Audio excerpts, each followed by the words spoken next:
Know your rights under the Americans with Disabilities Act and the Family and Medical Leave Act. This webinar is intended to provide general information to members of the National Education Association about their rights under the Americans with Disabilities Act and the Family and Medical Leave Act. It is only intended to talk about those two statutes in relation to individuals who work for school districts and places of higher education. Individuals who are not members of the NEA should look to other sources for guidance, including the EEOC and/or your state's Office of Human Rights. The National Education Association, Office of General Counsel, provides advice and counsel on legal issues to affiliates, staff, and members nationwide. At the Representative Assembly in 2014, the representatives passed New Business Item 95, which directed NEA to provide a webinar on the Americans with Disabilities Act and the Family and Medical Leave Act. This webinar will provide general information about those laws and the rights that you have under them. Before we get started, the NEA must offer a few disclaimers. This webinar is intended to be a brief overview of the Americans with Disabilities Act, also known as the ADA, and the Family and Medical Leave Act, also known as the FMLA. It is not legal advice. If you believe that you have been discriminated against based on a disability, you should contact an attorney, your state's Office of Human Rights, or the United States Equal Employment Opportunity Commission, referred to as the EEOC. If you believe that your rights to leave have been violated, you should contact the United States Department of Labor, Wage and Hour Division, or an attorney. A list of contact information and some resources will be provided at the end of this webinar. The Americans with Disabilities Act, also known as the ADA, is a law that was enacted by the United States Congress in 1990. It was signed into law on July 26, 1990 by President George H.W. Bush. The ADA was created in an attempt to break down barriers faced by individuals with disabilities in accessibility to public accommodations and in gaining and keeping employment. In 2008, Congress amended the ADA to broaden the definition of disability and extend the ADA's protections to a greater number of people. So what does the ADA do? The ADA is a wide-ranging civil rights law that prohibits discrimination and/or harassment based on a disability or perceived disability. It affords similar protection against discrimination and harassment to Americans with disabilities, like those of the Civil Rights Act of 1964. Unlike the Civil Rights Act, the ADA also requires covered employers to provide reasonable accommodations to employees with disabilities and imposes accessibility requirements on public accommodations. Disabilities covered by the ADA include both mental and physical medical conditions. A condition does not need to be severe or permanent to be a disability.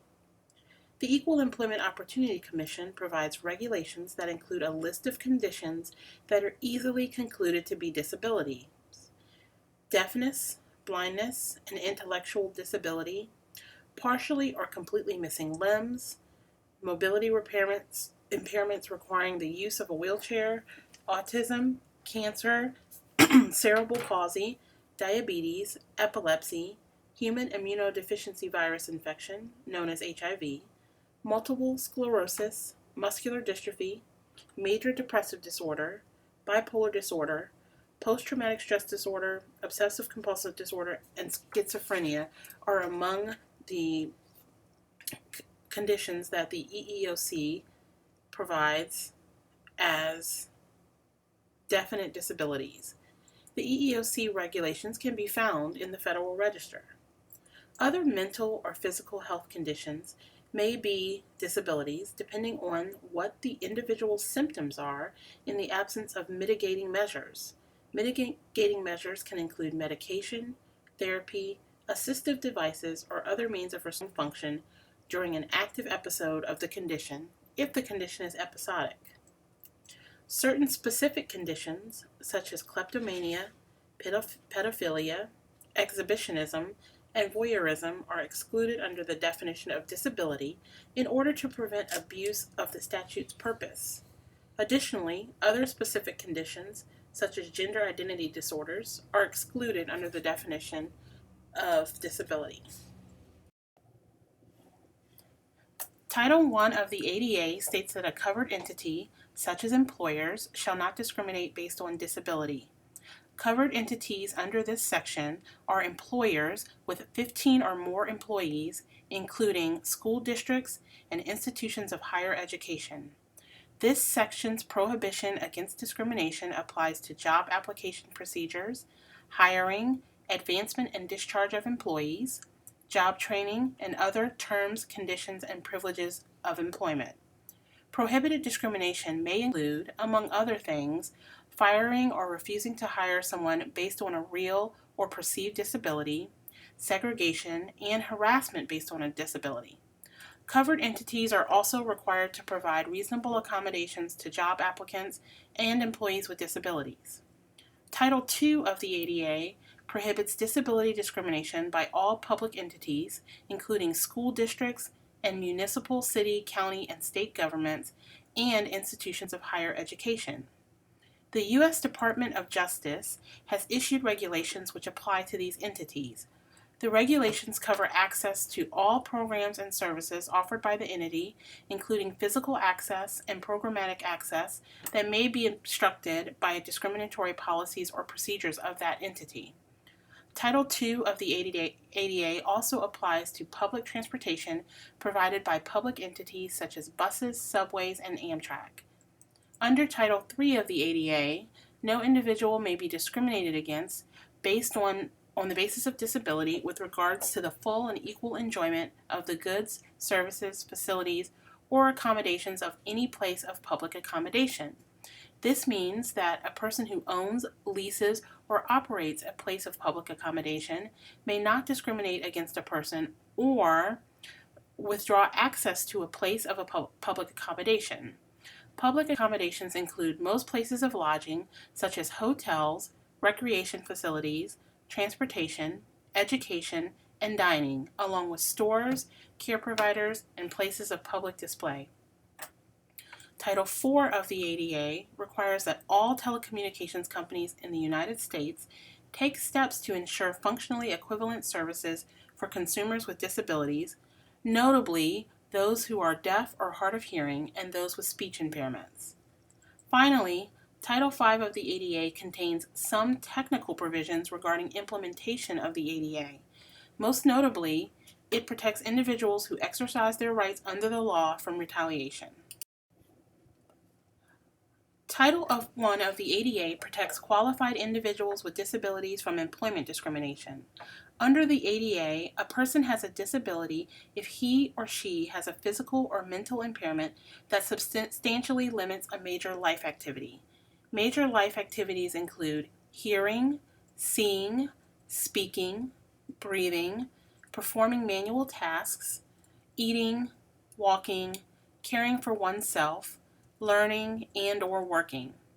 The ADA also protects individuals who have a record of a substantially limiting impairment and people who are regarded as having a substantially limiting impairment. To qualify for protection under the ADA, you must also be qualified to perform the essential functions of the job with or without reasonable accommodation. This means that you must satisfy your job requirements for educational background, employment experience, skills, licenses, and any other qualification standards that are job-related, and be able to perform those tasks that are essential to the job with or without reasonable accommodation.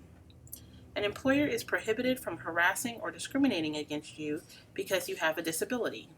That means that your employer may not treat you less favorably with respect to the terms and conditions of your employment because you have a disability. Many employment practices are covered by the ADA. The ADA makes it unlawful to discriminate in all of those practices, such as recruitment, pay, hiring, firing, promotion, job assignments, training, leave, layoff, benefits, and/or any other employment-related activities that your employer provides. When determining whether you are qualified and protected under the ADA, you must determine whether you can perform the essential functions of the position. Essential functions are the basic job duties that an employer must be able to perform with or without a reasonable accommodation. The EEOC looks at certain factors when determining if a function is essential, and those include whether the reason the position exists is to perform that function, the number of other employees available to perform the function or among whom the performance of the function can be distributed, and the degree of expertise or skill required to perform the function. If you qualify under the ADA, an employer must provide you with a reasonable accommodation to help you continue in your position, or if you're an applicant, to gain the position. A reasonable accommodation is a change in the way things are typically done that the person needs because of a disability and can include, among other things, restricted or light duty, special equipment that allows a person to perform the job, scheduling changes, job restructuring, and changes to the way work assignments are chosen or communicated, among other things. Exceptions exist to the rule to provide reasonable accommodation. For example, an employee or applicant who currently engages in the illegal use of drugs is not considered qualified when a covered entity takes adverse action, such as firing, based on such use. In determining your accommodation, you and your employer must engage in an interactive process to determine the appropriate accommodation that's reasonable. Sometimes the appropriate accommodation is apparent. When the appropriate accommodation is not readily apparent, you may suggest a reasonable accommodation based upon your own life or work experience or the suggestions of a medical professional. Your employer must make a reasonable effort to identify an accommodation. You and your employer should consult about potential accommodations that would enable you to participate in the application process or perform the essential functions of the job. If this consultation does not identify an appropriate accommodation, you may contact the EEOC, state or local vocational rehabilitation agencies, or state or local organizations representing or providing services to individuals with disabilities. You cannot dictate what your accommodation will be. Your employer is not required to transfer you or create a new position for you. Further, your employer is not required to provide an accommodation that would involve undue hardship to them.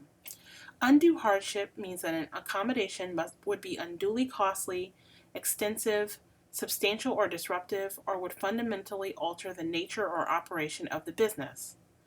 Among the factors to be considered in determining whether an accommodation is an undue hardship are the cost of the accommodation, the employer's size, the employer's financial resources, and the nature and structure of its operation. When you receive an accommodation, you must still perform the essential functions of the job and meet normal performance requirements. It is important to remember that you must perform your duties competently while receiving an accommodation. A disability, either temporary or permanent, does not excuse you from satisfactory job performance. There may be certain instances when an employer asks you to take a medical exam. Prior to employment, an employer cannot ask you whether you are disabled or about the nature or severity of a disability. The employer also may not require you to take a medical examination before making a job offer. After a job offer is made and prior to the commencement of employment duties, your employer may require that you take a medical examination if everyone who will be working in the same job category must also take the examination. An employer may condition the job offer on the results of the medical exam. However, if you are not hired because a medical exam reveals the existence of a disability, the employer must be able to show that the reasons for exclusion are job-related and necessary for the conduct of its business. The employer also must be able to show that there was no reasonable accommodation that would have made it possible for you to perform the essential job functions. Once you have been hired, your employer cannot require a medical exam or ask you questions about your disability unless your employer can show that these requirements are job-related and necessary for the conduct of its business. If you are suffering from a disabling condition, you may need to take leave, either through sick and/or vacation time provided by your employer or unpaid leave. A request for leave can be a reasonable accommodation, provided that the leave does not create an undue hardship for your employer. The amount of leave may not be indefinite. An indefinite amount of leave is not considered a reasonable accommodation.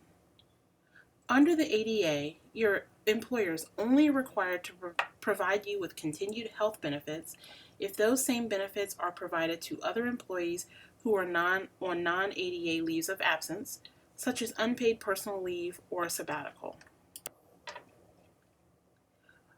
When you are ready to return to work after being on leave, the ADA permits your employer to require a fitness for duty certification, as long as the medical examination and the related inquiry is job-related and necessary to determine whether you can perform the essential functions of your job. When you return, your employer must place you in your previous position or an equivalent position unless doing so would create an undue hardship. In addition, your employer may not retaliate against you for taking leave. That means that your employer may not treat you differently from other employees with respect to wages, working hours, and other terms and conditions of employment because you needed to leave to deal with a medical condition. If you believe that your rights have been violated, you should contact the Equal Employment Opportunity Commission, contact your state's Office of Human Rights, and/or contact an attorney. For employment-related claims, you must file a charge within 180 calendar days from the date the discrimination and/or harassment took place. The 180 calendar day filing deadline is extended to 300 calendar days if a state or local agency in your area enforces a law that prohibits employment discrimination on the same basis. Check with your state's Office of Human Rights and/or the EEOC to determine your filing deadline. For claims related to public entities, transportation, public accommodations, and telecommunications, please contact your state's Office of Human Rights and/or the EEOC, as filing deadlines vary widely from state to state. We will also spend some time talking about the Family and Medical Leave Act. The Family and Medical Leave Act of 1993, referred to as the FMLA, is a federal law requiring covered employers to provide employees with job-protected and unpaid leave for qualified medical and family reasons. It was created because Congress believed that it is important for the development of children and the family unit that fathers and mothers be able to participate in early child rearing. There was a need for this law because Congress felt the lack of employment policies to accommodate working parents could force individuals to choose between job security and parenting. Some states' laws also provide leave for family and medical reasons. Those laws vary from state to state.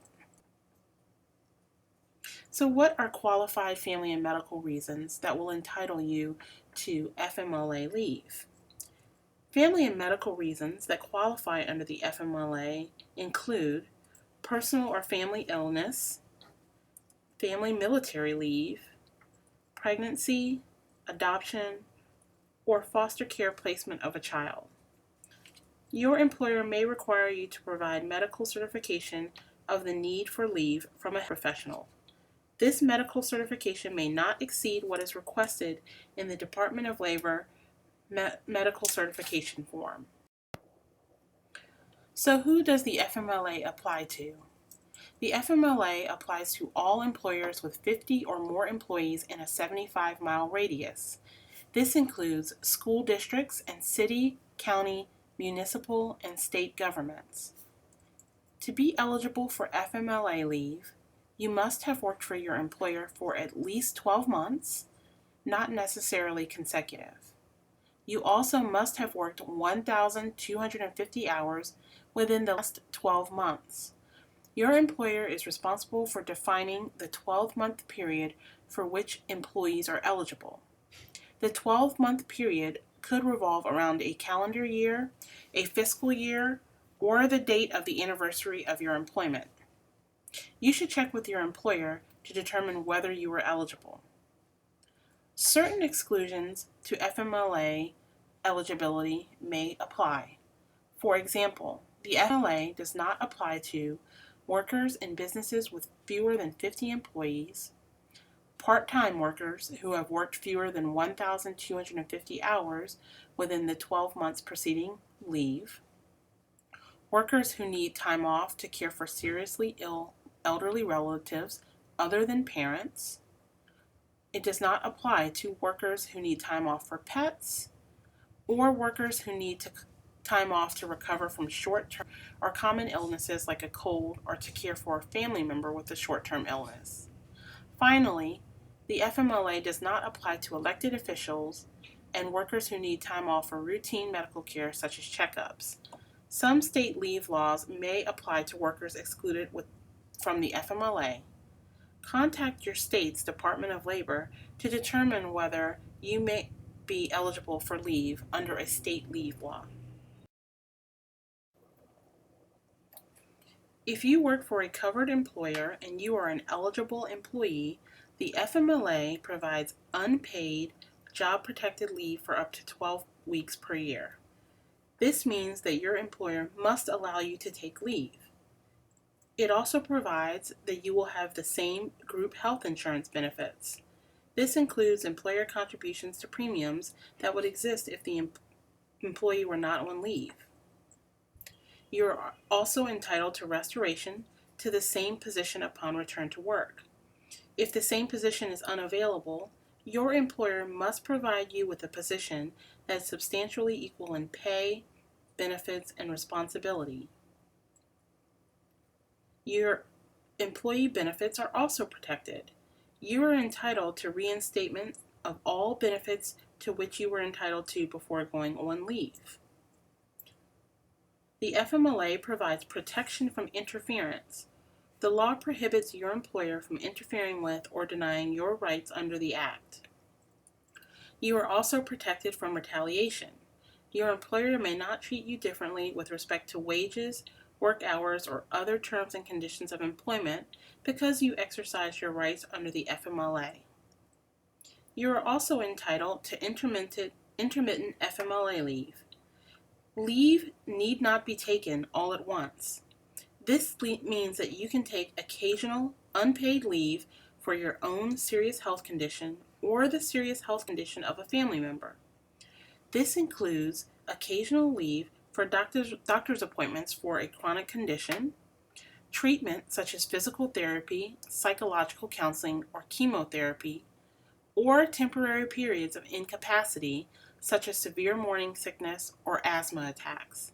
To take intermittent leave, you only need to provide a certification that there is a medical need for such leave. Your employer may not require you to work in any capacity while you are on FMLA leave. There are some exceptions for key employees, but generally, this means that you do not have to accept restricted or light duty while exercising your right to leave under the FMLA. FMLA leave can be taken to care for yourself or an immediate family member. Your employer has certain obligations under the FMLA. First, employers must inform employees of the existence of the FMLA by posting a general notice and providing general notice in an employee handbook. If there is no handbook, they can distribute the policy to new employees upon hire.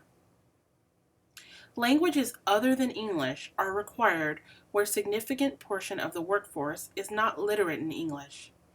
Check your teacher's lounge, bulletin board, break room, or other common areas for copies of this information. Electronic posting and distribution is permitted, So these notices may be posted on your employer's intranet site. Your employer must provide you with notice of eligibility of FMLA leave within 5 business days of a leave request, or when they have the knowledge that requested leave may be FMLA qualifying. Your employer must tell you whether you are eligible for leave. Your eligibility must be determined based on the first instance of leave for a qualifying reason in the applicable 12-month leave year. Your employer must also provide you with a new notice for subsequent qualifying leave if your eligibility status changes. If you're not eligible, your employer must provide you with a reason that you are not eligible. Notice may be provided to you either orally or in writing, and this notice is only required when you are going to be taking FMLA leave. It is not required if your employer is allowing you leave without affecting your FMLA eligibility. When the notice of eligibility is required, your employer must also provide you with a notice of rights and responsibilities. The notice must be in writing and must include a statement that leave may be counted as FMLA, the applicable 12-month period of entitlement to FMLA leave, and certification requirements required by the employer. It should also tell you about substitution requirements. Substitution means paid leave provided by your employer, which may run concurrently with unpaid FMLA leave, and the normal terms and conditions of your employer's paid leave policy will apply. Employees may choose, or employers may require, the substitution of accrued paid leave for unpaid FMLA leave. Even if paid leave is not required to be used or the employee is out of paid leave, as an employee, you remain entitled to unpaid FMLA leave. In addition, other types of leave, such as workers' compensation, paid disability leave, and/or comp time, may count against your FMLA entitlement. The Notice of Rights and Responsibilities should also include arrangements for the payment of premiums, such as your health insurance premiums, and let you know about any potential employee liability, and should let you know whether you have status as a key employee, which means that your employer may choose to replace you because you are essential to the operations of their business. It should also include job restoration and maintenance of benefits rights so that you know what your rights are upon return to work. Your employer must also provide you with a notice of designation. Your employer must notify you of the amount of leave that will be counted against your FMLA entitlement if they know it, and if the amount of leave is unknown, for example, if you needed to take unforeseeable leave for some reason, you must be informed of the amount of leave designated as FMLA leave upon your request. Retroactive designation of FMLA leave is permitted so long as the failure to timely designate does not cause you any harm. Under the FMLA, there are also some obligations that you incur. If you believe that you need leave under the FMLA, you should, first, review your employer's FMLA policy. Second, provide sufficient and timely notice of the need for leave. For foreseeable leave, you should try to provide at least 30 days notice. Foreseeable leave could include time needed for pre-planned surgeries or regular doctor's appointments that qualify as intermittent leave. For unforeseeable leave, you should try to provide notice as soon as practical. And, if requested by your employer, you should provide a certification to support the need for leave, provide periodic status reports, and also provide a fitness for duty certification when you return to work. When you are ready to return to work, your employer may require you to provide a fitness for duty certification. This certification can only be required under a policy or practice that requires all employees who have been on a similar type of leave to provide certification. When you return from leave, your employer is required to reinstate you to the same or an equivalent job of equal pay benefits, and responsibility. Unlike the Americans with Disabilities Act, there is no undue hardship exception to this rule. Your employer is not allowed to treat you differently with respect to the terms and conditions of your employment because you exercised your rights under the FMLA. Doing so is considered retaliation and is a violation of the law. If you believe that your rights have been violated, you can contact the Department of Labor, who can help you determine whether your rights have been violated and what steps you should take next, or you can contact an attorney and file a private lawsuit. An attorney can help you navigate the legal process and ensure that you are filing a timely lawsuit, if applicable. Any action to vindicate your rights must be taken within 2 years after the last action which you believe was in violation of the Act, or 3 years if the violation was willful as defined by the law. If you need additional information about the ADA or FMLA, you can use these resources to contact the federal agencies that monitor compliance with these laws. If you believe that your rights have been violated, please contact your union rep, the agency, your state's Office of Human Rights, or an attorney to help you determine whether your rights have been infringed and what steps you should take to vindicate those rights. Thank you for joining us, and we hope that you have received valuable information to help you know your rights.